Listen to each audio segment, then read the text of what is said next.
Okay. Check. Mic test. 1, 2, 3, 1, 2, 3, 1.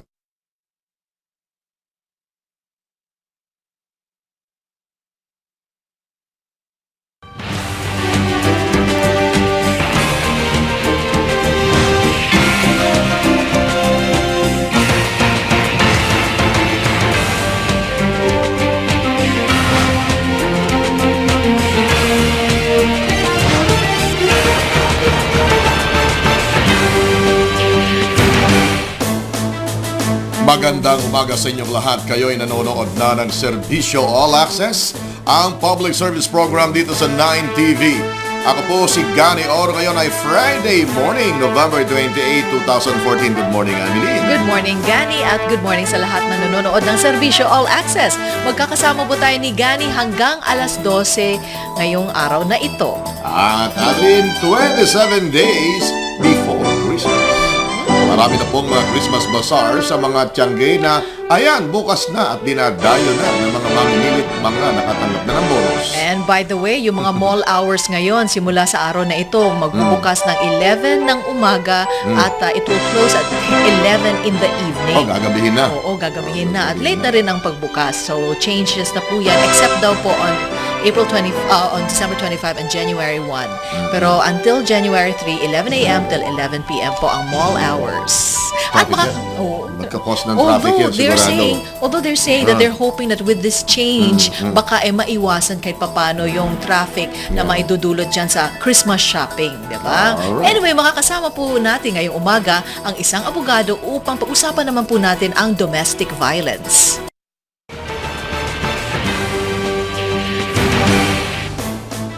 Nagbabalik po ang Serbisyo All Access na napapanood nyo dito sa 9TV at kasabay na napapakinggan sa mga himpilan ng radyo ng RPN sa buong bansa. Ito pa rin si Gani Oro. At ako naman po si Amelyn Veloso. At kasama pa rin natin si Attorney Lefrendo Gonzales at pinag-uusapan natin ngayon domestic violence. Attorney, nabitin natin question kanina, no? Kapitbahay, nagbubugbugan yung mag-asawa, away doon, away dito, pati mga anak, nag-iiyakan na.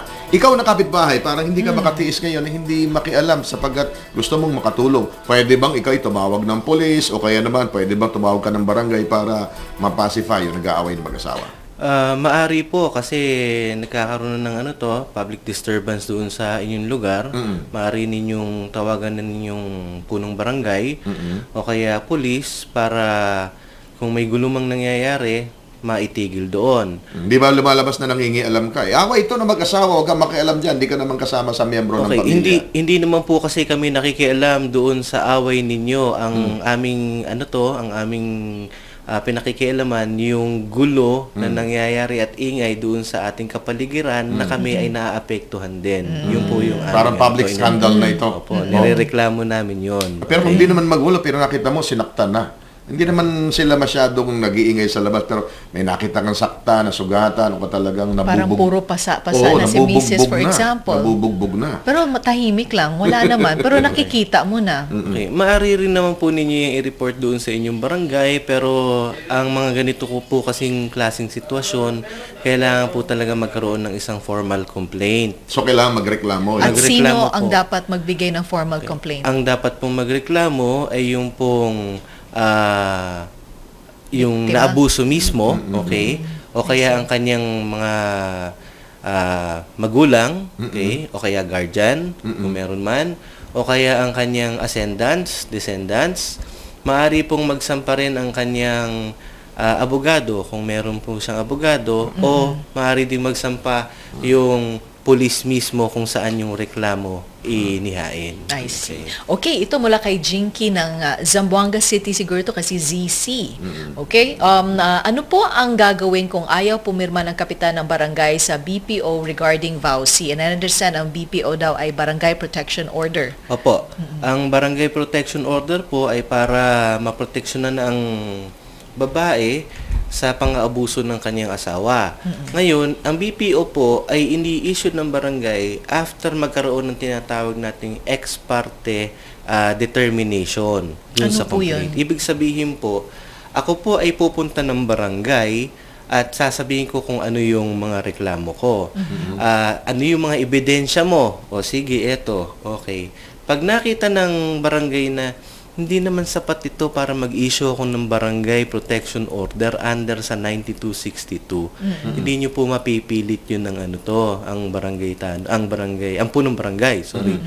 Kasi po, discretion po nila yun eh. Sila po ang magdidetermine kung may basihan po ba ang pag-i-issue ng BPO o wala. I see. So that's why minsan hindi nila pipirmahin. Hindi ho They nila won't sign it. pipirmahan. I Oo. see. So that's why mayroong decision na nilalabas ng lupon, di ba? Sa lupon ka mo pupunta para bilhin ang kaso mo? O directly na sa barangay captain? Barangay captain po kayo dapat pumunta kasi ang barangay captain po ang nag-i-issue ng BPO. Kung hindi po available ang barangay captain, saka pa lang po pwede ang barangay kagawad. Kagawad, okay. Mula naman sa text ni Misty ng Valenzuela, applicable din ba sa mag-ama ang domestic violence? Halimbawa, tatay na sinasaktan yung anak. O kaya naman, anak na nananakit sa ama. Yung matanda na yung tatay niya, tapos siya naman ang ginugulpi ng kanyang anak. May mga ganun. Lalo kung medyo nagdodroga yung anak, no? May mga ganong klase. Mag-ama. Okay. Kung mag-ama po ito, depende po kung ilang taon na yung bata. Kung ang anak po ay minor pa, maaari applicable po ang 9262. Okay? Maaari po magsampa kung may guardian yung yung bata o yung mga tiyahin in behalf of the child. Laban po doon sa tatay. Kung ang tatay naman ang inaabuso, of course hindi po papasok dito yung 9262. Pero maaari pong magsampa ng physical injury ang ama kung talagang nasakta, especially sa mga ama na medyo frail na, di ba? Yes. Yung mga matatanda na talaga. Pero kung yung anak is above 18, 21, 22 years old at binugbog siya ng ama niya, physical injuries Physical lang po injuries yun. na lang po ang po I pwede see. ninyong doon. Okay. Ito si Mercy, may katanungan. Yung RA 9262 ba raw ay maaari po bang maging ground sa annulment? Hindi po. Okay? Dahil we have to define also and distinguish yung annulment with nullity, kasi nagkakalituhan po sa annulment at saka sa nullity. Ang annulment po kasi may mga specific grounds po yan na na para maisampa mo. At ang annulment po, meron po yung prescriptive period na kailangan mong isampa. Within 5 years lang po yan. Okay? Ngayon, kung ang violence po doon, kung annulment po talaga ang ninyo, okay, pwede po ninyong gamitin as ground for yung abusive, alcoholic, homosexual, yan po pa rin yung gamitin as ground po yan for the annulment annulment proceedings, but within the prescriptive period. Okay? Ang 9262 po kasi, okay, will merely be an additional evidence sa inyo or allegation to support your annulment case or nullity case. Okay? So, yun nga, siguro Pwede mong idagdag lamang. Pwede pong idagdag, pero Ayun. hindi po ito yung pinaka-basis ninyo. Kasi kung ito ang magiging basis ninyo, yung 9262, okay, then the court will say na, teka muna, meron na ba tayong decision dyan? Talaga bang nang-aabuso yan, di ba? So why will you use that 9262, simply because na you allege na may violence? You have to prove muna, meron talaga. Siguro iniisip niya, nasampahan niya na halimbawa ng 9262. And then later on, talaga nag-decide siya na talagang makipaghiwalay na at mag-file siya ng annulment. Yung bang sinampa niyang kaso sa 9262, magagamit niyang grounds yon o isa sa mga pruweba ng kanyang ikakasong annulment. Ayun, maaari po niyong gamitin as prueba. Okay? Ayun. Pwede po niyang i-allege sa kanyang petition na itong ako po ay nagfa-file ng annulment because of the violence that my husband committed. Kasi dati niya nang ginagawa yan, And may as kaso proof, na nga. as proof, ito Okay. po yung RA 9262 which I filed against my husband. O ito si Josh ng Muntinlupa ay may katanungan. Ano ang pwedeng parusa kung emotional and psychological abuse ang nagagawa? Okay. Ang emotional and psychological abuse po, okay, under 9262, lahat po ito ay may kaukulang parusang pagkakakulong. Okay? So, ang 9262 po is a criminal case po ito.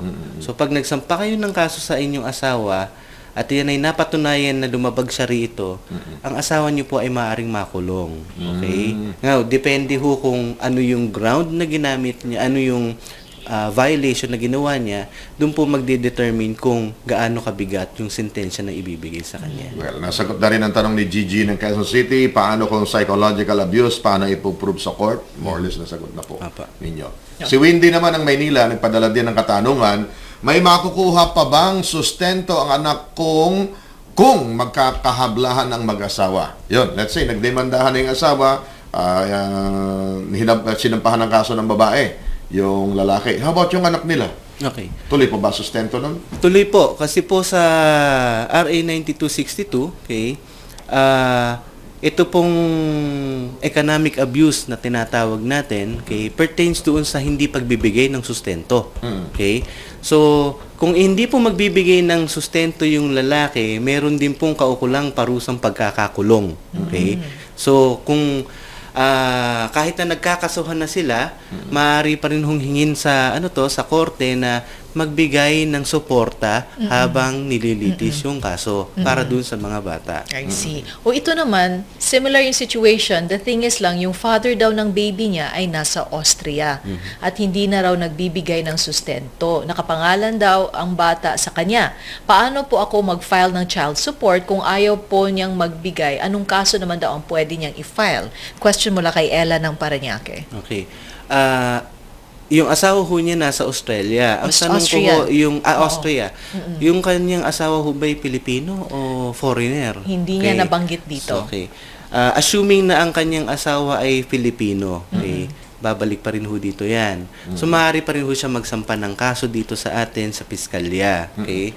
Para ho pagdating dito ng pagdating ng kanyang asawa at nagkaroon na ng probable cause at naiakyat na sa korte, maaari ho siya mag-apply ng whole departure order nang sa ganun pagka bumalik yung asawa niya rito, hindi maaring lumabas ng bansa. Kumbaga, mapipilitan yung kanyang asawa na harapin siya. Yes. Okay?